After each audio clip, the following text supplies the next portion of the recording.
De la foscor a la llum, de la oscuridad a la luz, ha planteado en 2023 una gran exposición dentro de un gran edificio. Se ha empleado la coincidencia entre dos centenarios, el centenario de la muerte de Joaquín Sorolla y el centenario de la apertura del edificio del Palacio de las Comunicaciones en Valencia, para crear una experiencia única para el visitante. Se ha mezclado en esta situación indescriptiblemente céntrica de la ciudad de Valencia, por una parte, la gran adquisición de bienes culturales por parte de la Generalitat Valenciana, la colección de 73 obras de arte, propiedad de la familia Lladró, que gracias a esta adquisición han pasado a formar parte del patrimonio público. Por otra, esta exposición se ha mostrado dentro de la gran adquisición inmobiliaria para el patrimonio público, el Palacio de las Comunicaciones de Valencia, aquel que muchos conocerán como el edificio de Correos.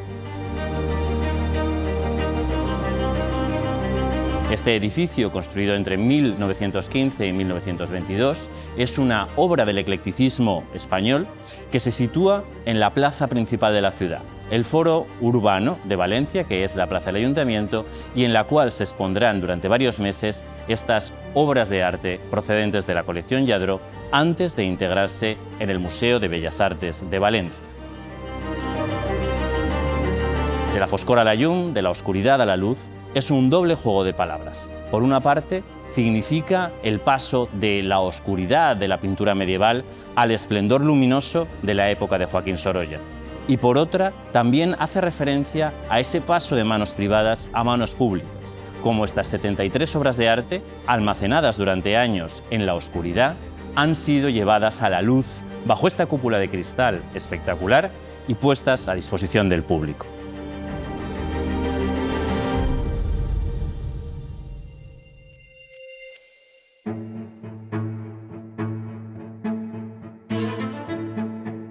La muestra realiza un recorrido a través de 500 años de historia del arte, de alguna manera ofreciéndonos el gusto de los Lladró y la manera en la que ellos quisieron construir su colección. De ellos, en su museo, quisieron presentar la tradición del arte valenciano desde la Edad Media, desde finales del siglo XIV, hasta el mundo actual, presentando la producción actual como el resultado de una ininterrumpida excelencia que llega hasta nuestros días. De esta manera, tenemos para empezar el recorrido obras de una enorme calidad, como el retablo de la vida de la Virgen del maestro de Cubéis, que es la pieza más antigua de la colección. Pero poco a poco se va desgranando toda esta historia del arte de la Edad Media y del Renacimiento, recorriendo a los principales artistas. Tenemos obras del gótico flamenquizante, como las de Joan Reixac, con una magnífica oración en el huerto, que nos permiten adentrarnos en la Valencia del siglo XV como encrucijada de caminos, en la que se podía encontrar pintura importada de Flandes, pero también artistas del norte, como Jan van Eyck. Y tenemos también las primeras incursiones que se realizaron en la ciudad en el mundo del Renacimiento. Pensemos que Valencia, durante los siglos XV y XVI, fue uno de los centros más relevantes del Mediterráneo y, sin duda, el puerto más importante de la Corona de Aragón. Por ello, aquí se entremezclaron infinitas tendencias. Viajes de italianos, como Paolo de San Leocadio, de españoles que habían aprendido a pintar en Italia, como los Hernandos, y desde luego también un genio natural de estas tierras, como fueron los miembros de la familia Macip. Primero Vicente Macip, el padre, pero sobre todo Juan de Juanes, al que todos conoceremos por esa impronta rafaelesca que ha creado la imagen arquetípica del Renacimiento valenciano. Juan de Juanes probablemente nunca salió de Valencia, pero no necesitó abandonar nuestras tierras para recibir los estímulos más relevantes de las principales corrientes europeas. Además, era técnicamente un superdotado, y por ello tenemos piezas como esta Sagrada Familia o el Pentecostés, que nos ponen la pintura valenciana del siglo XVI al nivel de los principales centros europeos, mostrando la excelencia de esta tierra desde la oscuridad de la Edad Media hasta la luz de los siglos finales.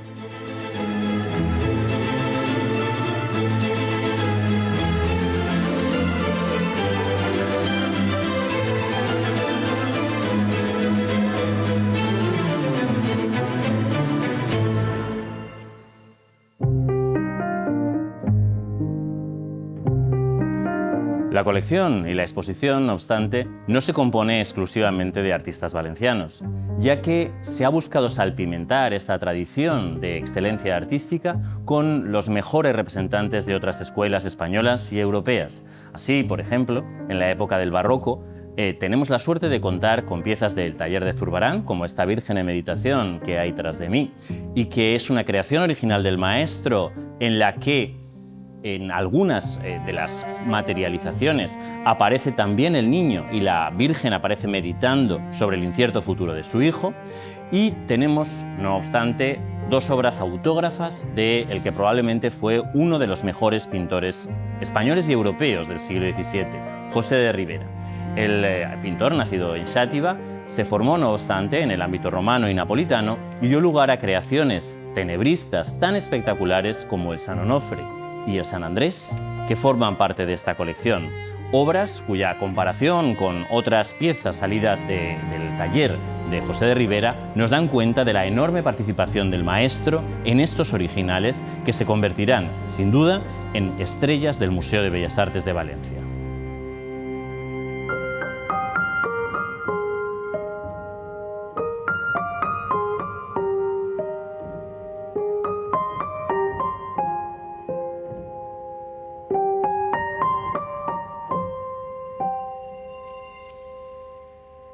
Tras la pintura que podríamos considerar antigua, del gótico, el renacimiento y el barroco, realmente hay un bloque muy relevante de esta colección y de la exposición de la Foscor a la Llum que pertenece a la pintura valenciana de los siglos XIX y XX, aquello que se dio en llamar la Edad de Plata del arte valenciano o la pintura de entre siglos. Un momento de esplendor en esta tierra con nombres que a todo el mundo sonarán como Benlliure, Pinazo o Sorolla. Este esplendor de la pintura valenciana del siglo XIX y del siglo XX comienza, sin duda, con la figura de Vicente López, de la cual tenemos varios ejemplos en esta exposición. El más relevante, el romántico retrato de doña Ana Caballero y Retamosa, que mira al espectador con una dulzura como solamente el maestro valenciano supo reflejar a mediados del siglo XIX. A partir de ahí, la pintura valenciana fue evolucionando y se crearon las grandes estirpes de maestros. La primera a la que tenemos acceso es la de los Benlliure, a través de estas dos piezas excepcionales de José Benlliure.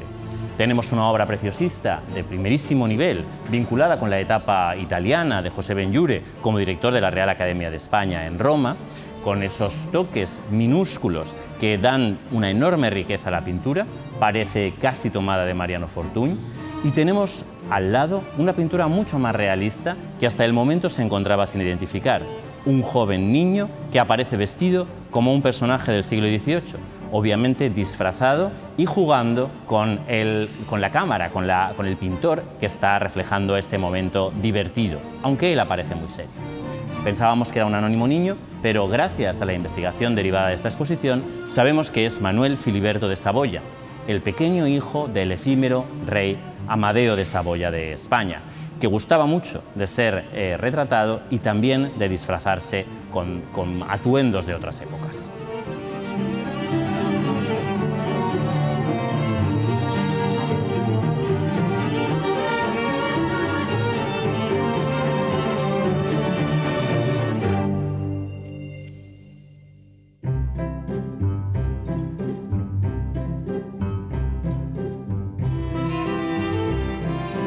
La Edad de Plata del arte valenciano tiene más protagonistas, además de José Benlliure. Evidentemente, una de las figuras fundamentales es la de Ignacio Pinazo Camarlenc.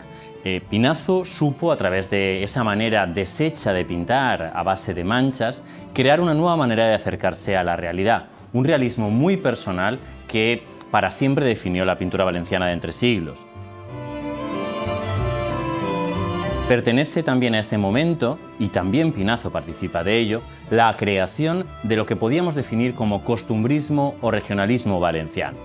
Una manera de ver la realidad completamente idealizada, en la que personajes vestidos con trajes tradicionales realizan las labores del campo o sus labores cotidianas con una sofisticación y una elegancia que probablemente no era la que veíamos todos los días en la calle a principios del siglo XX. Es el caso de algunas obras de Moya o de Vila y Prades, que, no obstante, tienen un carácter muy especial. Algunas de ellas no se contentan simplemente con reflejar el mundo valenciano tal y como era o como quería ser visto a principios del siglo XX, sino que juguetean con el espectador y con la fotografía, una incipiente competidora con el mundo de la pintura. Es el caso de estas mujeres en procesión de Vila y Prades, en el que las mujeres que parecen dirigirse hacia un acto religioso están en realidad coqueteando con el pintor, con el fotógrafo que las está retratando, y más pendientes de su elegancia, los vestidos o las mantillas, que del hecho religioso en sí. Esta pieza es una obra cumbre de este costumbrismo a la valenciana, que no obstante tiene en otros pintores representantes de enorme calado. Es el caso de esta Preparando la fiesta de las solteras, Preparando la festa de les fadrines, de Antonio Fillol, un pintor que probablemente sea más conocido para el público por su pintura de tipo social, pero que es también un magnífico ejemplo del costumbrismo y del regionalismo de estas tierras, con un tratamiento de la luz distinto al de Joaquín Sorolla, pero igualmente magistral en cada uno de sus lienzos.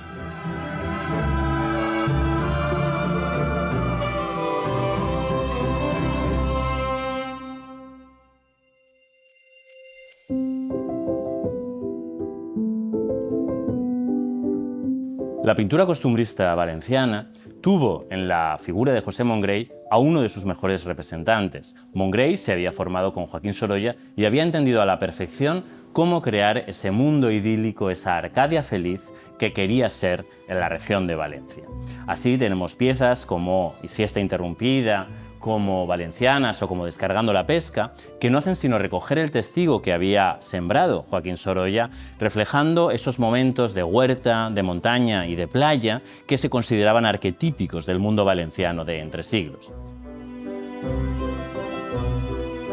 No obstante, José Mongrey es un pintor tremendamente moderno y no se contenta simplemente con recoger el testigo de ese costumbrismo a la valenciana que habían creado otros pintores. En el magnífico cuadro llamado A los toros, nos muestra una foto fija del tránsito de los valencianos camino a la plaza de toros de la ciudad. Algunos van ataviados con sus mejores galas, las mujeres llevan teja y mantilla, pero muchos de ellos se giran hacia el fotógrafo, hacia el pintor, para juguetear con él de manera distinta.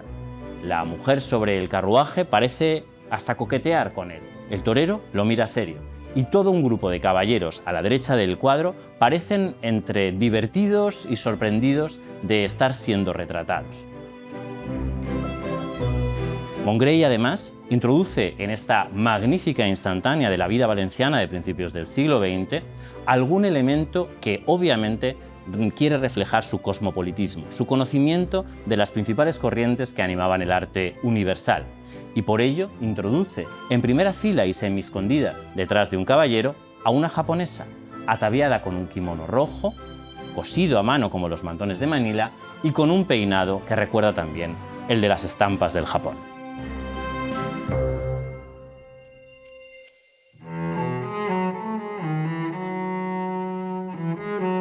Joaquín Sorolla y Bastida es el protagonista indiscutible de la colección. 7 piezas hablan de la importancia que tuvo el pintor, el más relevante de España en el cambio de los siglos XIX-XX, y de la importancia que tuvo también para aquellos que configuraron este conjunto de piezas.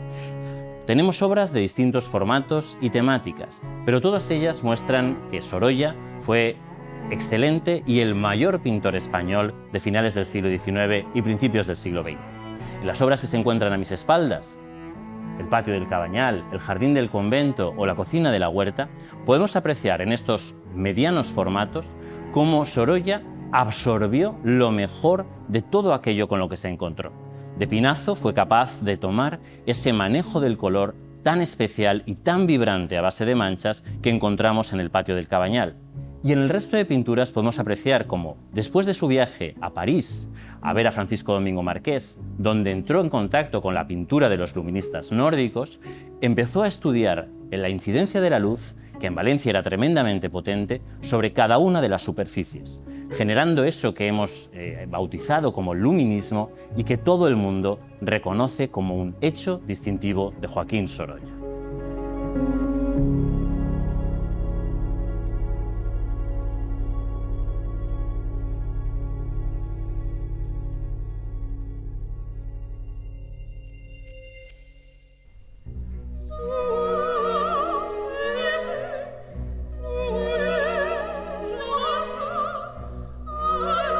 Pese a la excelencia de todas las obras de Joaquín Sorolla que se encuentran en esta colección, hay dos que tienen una importancia especial tanto por dimensiones como por temática.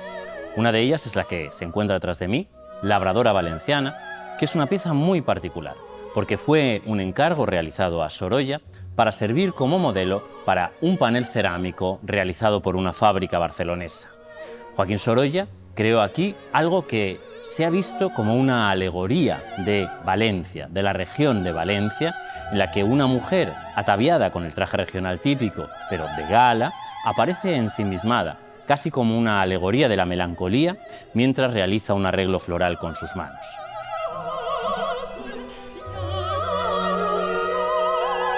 Esta obra, que es tan especial y de alguna manera conecta muy bien con la sensibilidad de Valencia y de los valencianos y valencianas, es claramente una obra para ser traspasada a otro formato. Y por ello, cuando la recorremos, podemos ver ese perfil negro que recorre cada uno de los contornos para facilitar este traspaso.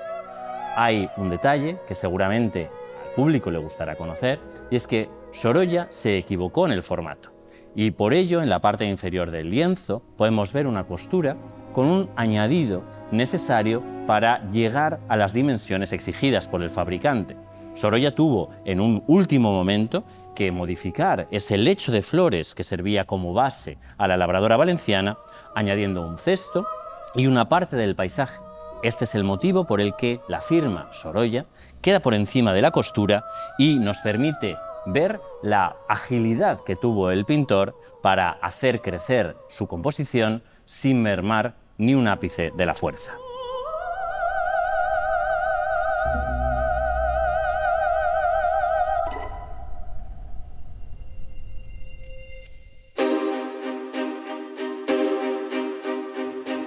Sorolla recibió este encargo de Rafael Errázuriz, un industrial chileno que quiso decorar con los lienzos del maestro valenciano su villa. Esta pintura, de enormes dimensiones, se trata de 25 metros cuadrados de lienzo, estaba acompañada de otras 4 piezas, 2 de las cuales están en paradero desconocido y 2 de las cuales se encuentran en el Museo de Viña del Mar. Joaquín Sorolla se retiró para inspirarse a la villa de Javea, donde realizó labores agrícolas, que son el tema de las otras 4 pinturas, y esta fantástica escena religiosa, pero que en el fondo no lo es tanto. Yo soy el pan de la vida es una predicación de Cristo en Tierra Santa, pero la escena no se desarrolla en el lago Tiberíades o en el mar de Galilea, sino que se desarrolla en la mismísima Albufera, donde los barcos de vela latina, que todavía hoy faenan en esta laguna de las afueras de Valencia, se entremezclan con los lirios de la ribera o la multitud de personajes autóctonos que se agolpan en la orilla. Esta pieza fue un éxito, como todo el conjunto decorativo para los Errázuriz, y de alguna manera allanó el camino de Sorolla hacia los grandes encargos privados, como el que años después le llegaría de manos de Archer Huntington para la Hispanic Society of America en Nueva York.